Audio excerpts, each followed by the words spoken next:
Tokyo chưa bao giờ là một thành phố yên tĩnh khi nơi đây là một trong những thành phố sôi động và cũng xa hoa bậc nhất trên thế giới.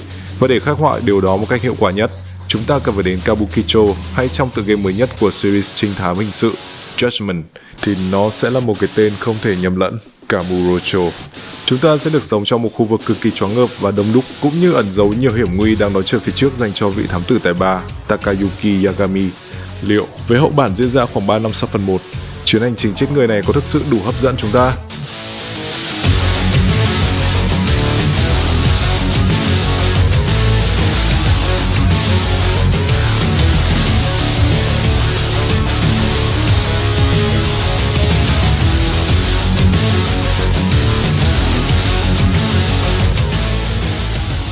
Trong phiên bản này, bạn sẽ vào vai một thám tử tư đã từ bỏ công việc luật sư, mà nếu chơi phần 1, bạn sẽ có được câu trả lời cho điều thắc mắc trên. Yên tâm, kể cả những ai chưa chơi phần trước đó, một đoạn phim nho nhỏ recap sẽ nói qua cho bạn hình dung được nhân vật chính này. Nhưng với tôi, thực sự nếu mà bỏ lỡ phần 1 sẽ là một thiếu sót khá lớn để có thể có một cái nhìn toàn cảnh về cả game đó. Nên nếu có cơ hội, hãy dành thời gian cho phần 1 khi bạn có thể. Vì công việc chính là một thám tử nên anh chàng Yagami của chúng ta không chỉ phải đi điều tra mọi chân lý một cách cặn kẽ mà còn luôn phải chuẩn bị sẵn sàng trong mọi trường hợp nguy hiểm có thể xảy ra. Vì vậy, Lost Judgment gần như tôn chỉ lên công thức thành công của series này chính là cốt truyện phá án và gameplay combat beat 'em up cực kỳ mãn nhãn. Và vì vậy tôi càng háo hức hơn khi start game từ menu, một cảm giác cực kỳ phấn khích mà đây là tựa game duy nhất trong năm có thể khiến tôi cảm nhận được như vậy.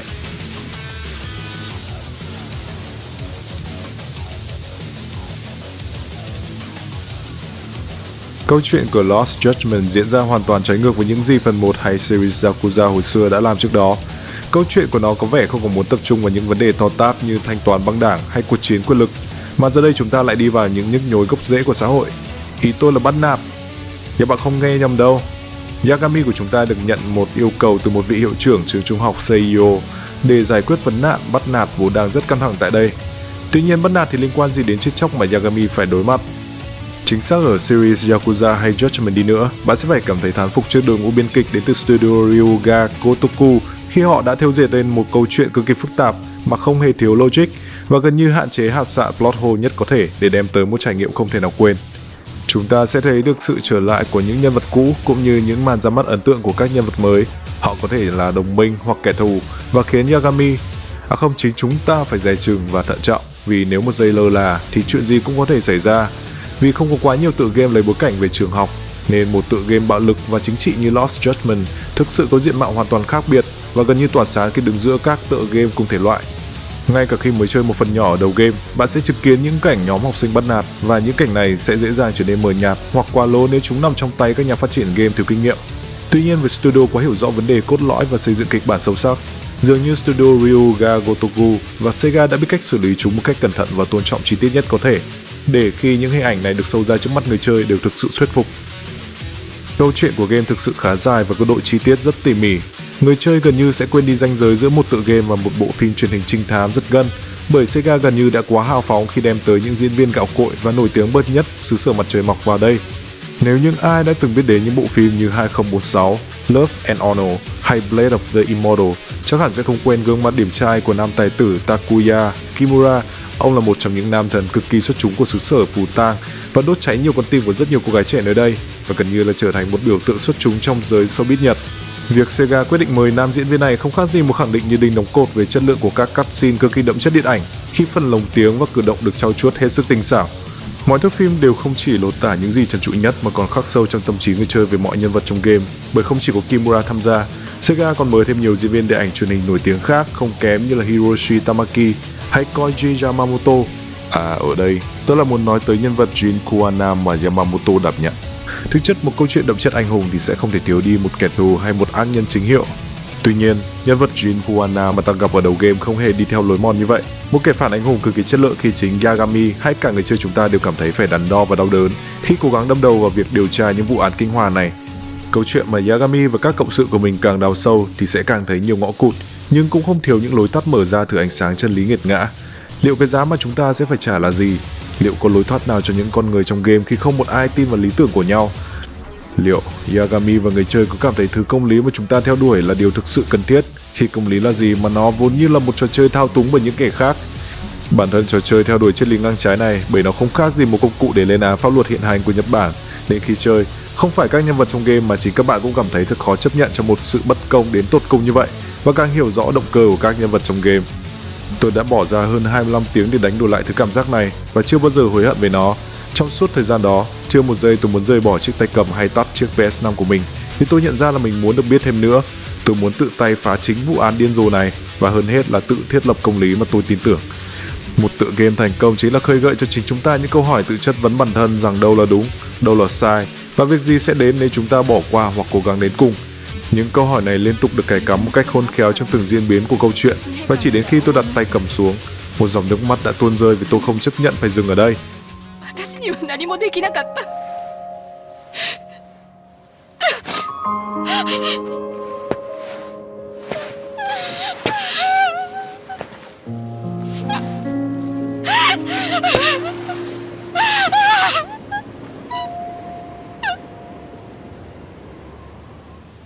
Dù tôi hiểu có thể vài năm nữa sẽ được quay trở lại chuyến hành trình này, nhưng vì nó quá lôi cuốn, quá thuyết phục, thực sự là rất khó để có thể tìm lại cảm giác này ở một tựa game cùng thể loại, phải không?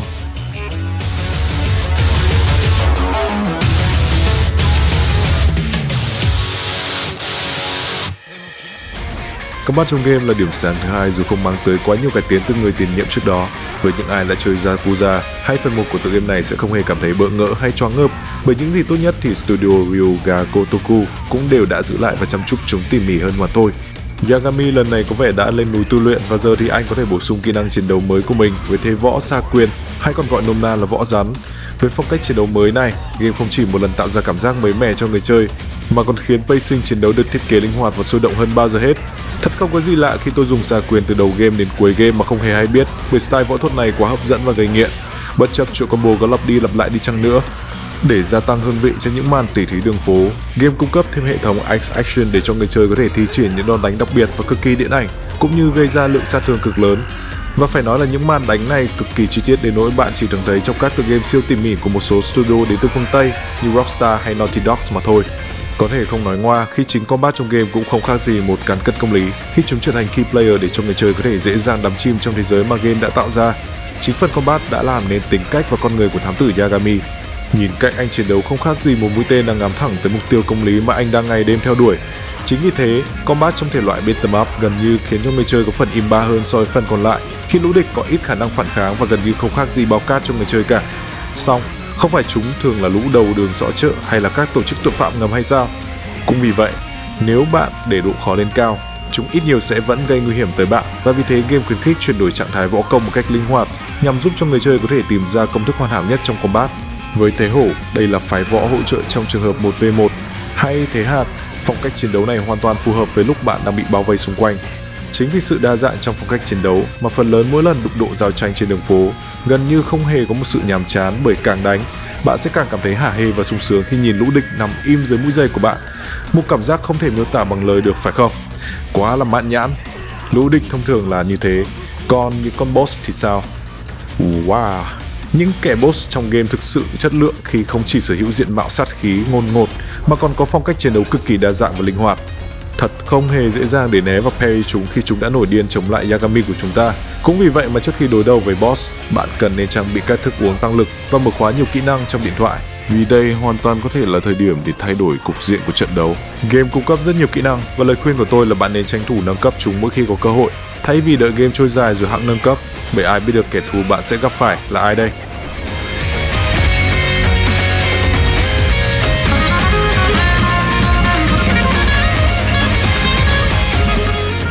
Mặc dù là một tựa game trinh thám hình sự, nhưng bản thân tôi không thực sự thích yếu tố này trong game một chút nào. Nếu ở phần 1, nó là những thay đổi mới mẻ khi đây là điều game thủ có thể đón nhận một cách dễ chịu và chấp nhận. Nhưng sang phần 2, dù đúng là có cải tiến nhưng chúng không thể được đón nhận với tâm lý có phần dễ tính như trước. Chính xác hơn, thật là đau khi phải thừa nhận đây là yếu tố kém nhất trong game, dù chủ đề game lại là về phá án và điều tra nữa chứ. Các phần tìm hiểu và truy lùng thông tin đều có cảm giác làm rất hời hợt.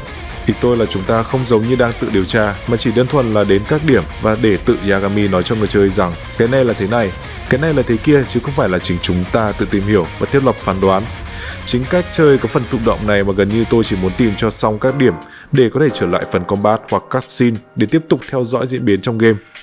Hay nói cách khác, Pacing trong gameplay thực sự có vấn đề và trái ngược hoàn toàn với cách mà nhà phát triển chăm chút cho cốt truyện cũng như combat.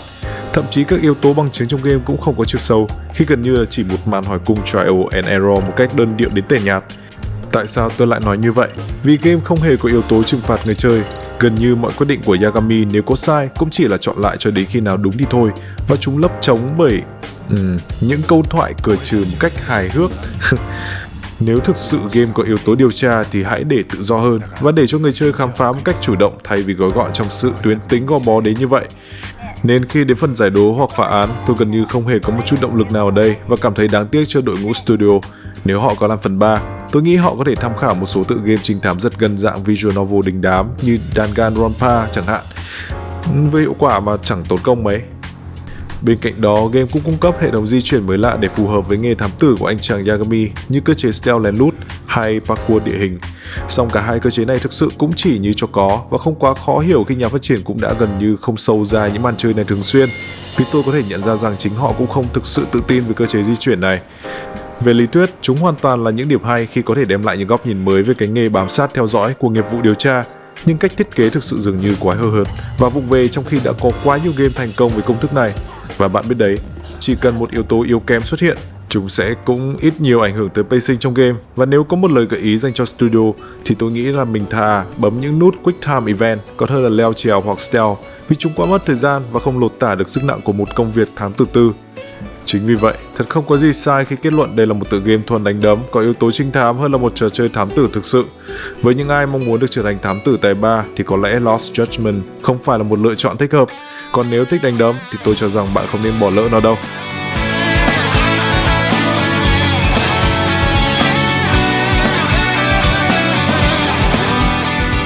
Phải nói là thế giới trong game hết sức tỉ mỉ và chăm chút.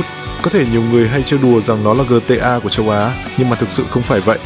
Bản đồ trong game quá là bé nếu chúng ta so sánh với những tựa game thế giới mở khác, nhưng việc gói gọn trong một bản đồ bé như vậy hoàn toàn là ý đồ của nhà sản xuất, bởi mọi thứ diễn ra gần như đều ở nơi đây. Và một khi chúng đều hợp lý thì không có lý do gì mà Studio Ryuga Gotoku phải biến nó thành một Tokyo Mini cả.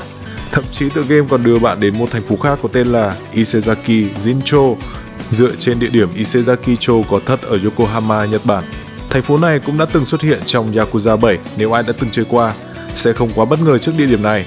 Các địa điểm trong game đều có một tông màu chủ đạo đỏ đen neon khi thành phố đã bước vào màn đêm, tạo ra một bầu không khí choáng ngợp nơi ồn ào đô thị và khiến những thành phố này nửa bí ẩn, nửa đáng ngờ.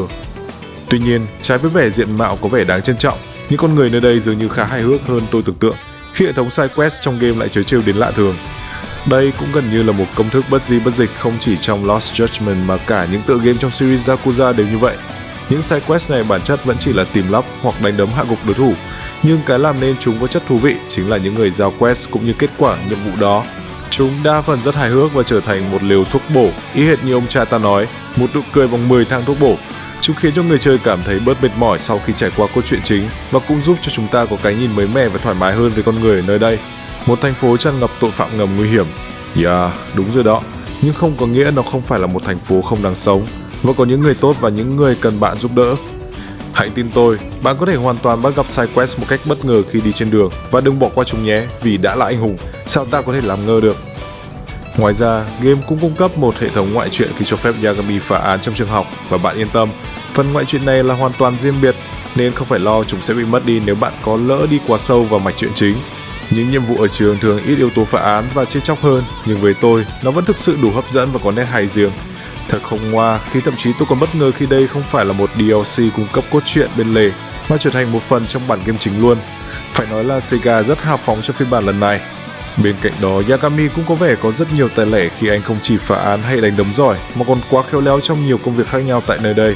Bạn có thể nhảy, trượt ván, chơi game thùng, vân vân. Game cung cấp rất nhiều công việc mini và chúng đều sở hữu những nét quyến rũ lạ thường, khiến cho người chơi không khỏi đi đến bất ngờ này đến bất ngờ khác. Thật tuyệt vời khi Lost Judgment tổng hợp chúng lại một cách tinh tế thay vì vụng về đem ra cho người chơi một nồi lẩu thập cẩm chán trường. Nếu có thời gian sau khi hoàn thành cốt truyện chính, bạn đừng ngần ngại tham gia các hoạt động bên lề trong game để xả stress, cũng như thu nạp các điểm SP nhằm nâng cấp cho nhân vật của mình nhé.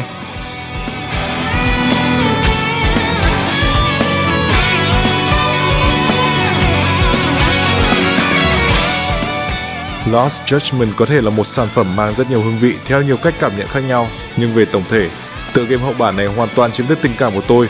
Một câu chuyện xuất sắc cũng như combat mãn nhãn, Yagami gần như đã đem tới cho chúng ta một chuyến hành trình vượt trên những mong đợi. Nhưng những lấn cấn trong phá án và nhịp độ trong game có thể đôi lúc cản trở điều đó. Tuy nhiên, với những gì mà Studio Ryuga Gotoku và Sega đã cố gắng có phần rất hào phóng như này, chúng ta hoàn toàn có thể tin tưởng vào những chuyến hành trình tiếp theo, bởi bạn biết đấy, tận trong đáy lòng, tôi chưa bao giờ muốn rời xa Yagami và các cộng sự của anh ấy cả. Ngoài ra, các bạn có thể xem thêm các bài đánh giá game gần đây của chúng tôi và series phá đảo. Và muốn xem các thứ khác nữa, hãy unsubscribe Yogamiko.